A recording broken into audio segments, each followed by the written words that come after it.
প্রিয় ছাত্রছাত্রীরা, আজকে আমি তোমাদেরকে এই ভিডিওর মাধ্যমে মাধ্যমিক 2025 সালের পরীক্ষার জন্য 5,000 যে টেস্ট পেপার, সেই টেস্ট পেপারে যে সমস্ত প্রশ্নগুলো দেওয়া আছে 134 নম্বর পেজ ইতিহাসের বিভাগ ক, খ এবং গ এর মধ্যে সেই প্রশ্নগুলো আলোচনা করবো। সেখানে এমসিকিউ এবং এমসিকিউ টাইপের প্রশ্ন, অর্থাৎ 1 নম্বর এবং 2 নম্বর প্রশ্ন যে প্রশ্নগুলো আছে সেগুলো আমরা আজকে আলোচনা করবো এই ভিডিওর মাধ্যমে। তোমরা ভিডিওটা শুরু থেকে শেষ অবধি অবশ্যই তোমরা দেখবে। আর চ্যানেলে যে নতুন থাকে অবশ্যই তোমরা চ্যানেলটাকে সাবস্ক্রাইব করে রাখবে পরবর্তী যে পেজগুলো আছে সেগুলো প্রশ্ন উত্তর পাওয়ার জন্য। এবং এর আগের যে পেজগুলো ছিল সেইগুলো পেজগুলো প্রশ্ন উত্তর আমরা আলোচনা করে দিয়েছি, তোমরা প্লেলিস্ট থেকে পেয়ে যাবে, অবশ্যই সেই প্রশ্ন উত্তরগুলো দেখে নিও। আর এই যে প্রশ্ন উত্তর এর পিডিএফ তোমরা পরবর্তীতে আমাদের টেলিগ্রাম চ্যানেল থেকে পেয়ে যাবে, সেগুলো আমাদের টেলিগ্রাম চ্যানেলে আপলোড করে দেওয়া হয় পরবর্তীতে। তো ডেসক্রিপশনে লিঙ্ক দেওয়া আছে টেলিগ্রাম চ্যানেল, সেখান থেকে তোমরা টেলিগ্রাম চ্যানেলে যুক্ত হয়ে যাবে। তো এখানে 134 নম্বর পেজ, সেখানে যে প্রশ্নগুলো আছে বিভাগ ক এর মধ্যে এমসিকিউ টাইপ প্রশ্ন আছে। একের দাগে সঠিক উত্তরটি বেছে নিয়ে লেখো। প্রথম প্রশ্ন, অ্যানালস পত্রিকার মূল উদ্দেশ্য ছিল, সেটা হবে সামরিক ইতিহাস। এরপরের প্রশ্ন দেখো বলা হয়েছে, আচ্ছা এটা সামরিক ইতিহাস হবে না, এটা তোমার হবে যে সামাজিক ইতিহাস। এরপরে প্রশ্ন বলা হয়েছে দেখো, দ্য সাইলেন্ট স্প্রিং গ্রন্থটি লিখেছেন, এটা হবে র্যাচেল কারসন। এরপরে আছে সোমপ্রকাশ পত্রিকা প্রকাশিত হয় 1858 খ্রিস্টাব্দে। এরপরে আছে কলকাতা বিশ্ববিদ্যালয়ের প্রথম মহিলা স্নাতক কাদম্বিনী গাঙ্গুলি। ব্রহ্মানন্দ নামে পরিচিত ছিলেন কেশবচন্দ্র সেন। এরপরে আছে সন্ন্যাসী ফকির বিদ্রোহের অবসান হয় 1800 খ্রিস্টাব্দে। মহারানী ভিক্টোরিয়া ভারত সম্রাজ্ঞী উপাধি ধারণ করেন 1877 খ্রিস্টাব্দে। এখন 8 থেকে প্রশ্ন বলা হচ্ছে 76 মন্বন্তরের মর্মস্পর্শী বর্ণনা আছে, সেটা হবে কি আনন্দমঠ উপন্যাসে। এরপরে যে প্রশ্ন আছে যে জাতাসুর চিত্রটি অঙ্কন করেন গৌরেন্দ্রনাথ ঠাকুর। এরপরে আছে প্রথম সচিত্র ভারতচন্দ্রের অনন্তমঙ্গল গ্রন্থটি প্রকাশ করেন গঙ্গাকিশোর ভট্টাচার্য।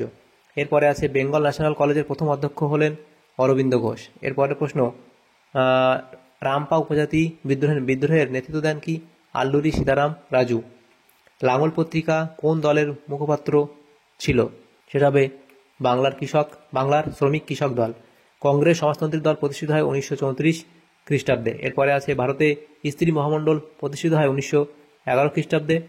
আইন অমান্য আন্দোলনের সঙ্গে যুক্ত ছিলেন কমলাদেবী চট্টোপাধ্যায়। এরপরে আছে অসহযোগ আন্দোলনকালে বাংলায় ছাত্র আন্দোলনের নেতৃত্ব দেন কে, এটা হবে চিত্তরঞ্জন দাস, অপশন ক। এরপরে প্রশ্ন দেওয়া হয়েছে যে স্বাধীন ভারতের প্রথম স্বরাষ্ট্রমন্ত্রী ছিলেন, স্বাধীন ভারতের প্রথম স্বরাষ্ট্রমন্ত্রী ছিলেন, এটা হবে বল্লভভাই প্যাটেল, অপশন গ। এরপরে আছে স্যার সিরিল র্যাডক্লিফের সভাপতিত্বে দুটি সীমানা কমিশন গঠিত হয়, সেটা এখানে হবে কি যে জুন 1947 খ্রিস্টাব্দে। এরপরে 1.20 বলা আছে দ্য মার্জিনাল মেন গ্রন্থটি রচনা করেন প্রফুল্ল কুমার চক্রবর্তী। এরপরে যে প্রশ্নগুলো আছে দেখো, সেটা বিভাগ খ, সেখানে যে প্রশ্নগুলো আছে উপবিভাগে 2.1 একটি বাক্যে উত্তর দাও। প্রথম প্রশ্ন, ভারতের প্রথম আঞ্চলিক ইতিহাস কোনটি, সেটা লিখবে কলহনের লেখা রাজতরঙ্গিনী। কলহনের লেখা রাজতরঙ্গিনী।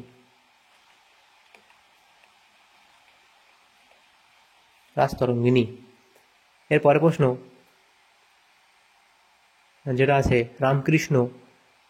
রামকৃষ্ণ মিশন কবে প্রতিষ্ঠিত হয়, এটা হবে 1897। এরপরে প্রশ্ন, এশিয়াটিক সোসাইটি প্রতিষ্ঠা করেন কে, এটা হবে স্যার উইলিয়াম জোন্স।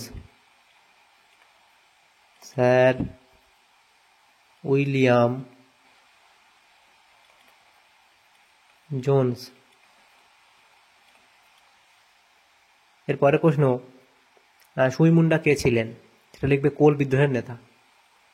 সুই মুন্ডা কে ছিলেন, এটা হলো কোল বিদ্রোহের নেতা ছিলেন সুই মুন্ডা।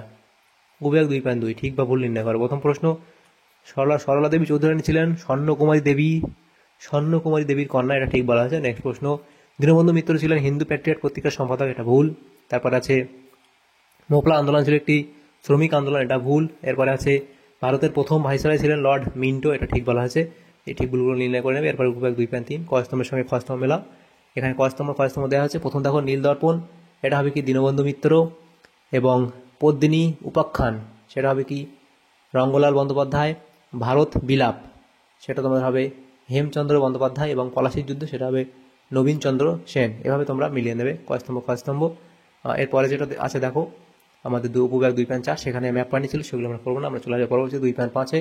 নিম্নলিখিত বিবৃতিগুলির সঙ্গে সঠিক ব্যাখ্যাটি নির্বাচন করো। প্রথম যে বিবৃতি বলা হয়েছে, 1878 খ্রিস্টাব্দে ব্রিটিশ অরণ্য আইনকে জোরদার করে।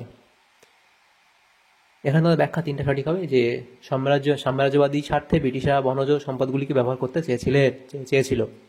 এরপরে বিবৃতি আর বলা আছে, দেখো, রবীন্দ্রনাথ ঠাকুর গোরা উপন্যাস লিখেছেন। গোরা উপন্যাস কেন লিখেছেন রবীন্দ্রনাথ ঠাকুর, সেটা তোমার ব্যাখ্যা 2টা সঠিক হবে, যে সংকীর্ণ জাতীয়তাবাদকে সমালোচনা করার জন্য। এরপরে প্রশ্ন, বিবৃতি 2.5.3-এ 1928 খ্রিস্টাব্দে কমিউনিস্টরা ওয়ার্কার্স অ্যান্ড পেজেন্টস পার্টি প্রতিষ্ঠা করে। তো এখানে তোমাদের ব্যাখ্যা 3টা সঠিক হবে, যে ব্রিটিশ বিরোধী জাতীয় আন্দোলনকে শক্তিশালী করার জন্য। এরপরে প্রশ্ন, বিবৃতি 2.5.4, সেখানে বলা আছে অস্পৃশ্যতা দূরীকরণ নিয়ে গান্ধী আম্বেদকর বিতর্ক ছিল। সেখানে তোমাদের ব্যাখ্যা 2টা সঠিক হবে, যে গান্ধীজি মনে করতেন যে আম্বেদকরের আন্দোলনের ফলে জাতিভেদ প্রথা আরও বাড়বে। তাহলে এগুলো আমরা করে নিলাম। এরপরে দেখো বিভাগ গয়ের যে প্রশ্নগুলো আছে, সেখানে 11টা প্রশ্ন আছে, 2 নম্বর করে আছে, 22 নম্বর দেওয়া হয়েছে।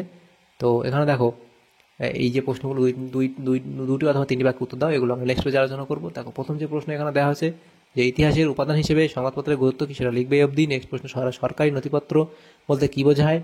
মেকলে প্রতিবেদন কি? ভারতের পাশ্চাত্য শিক্ষা বিস্তারে খ্রিস্টান মিশনারিদের প্রধান উদ্দেশ্য কী ছিল?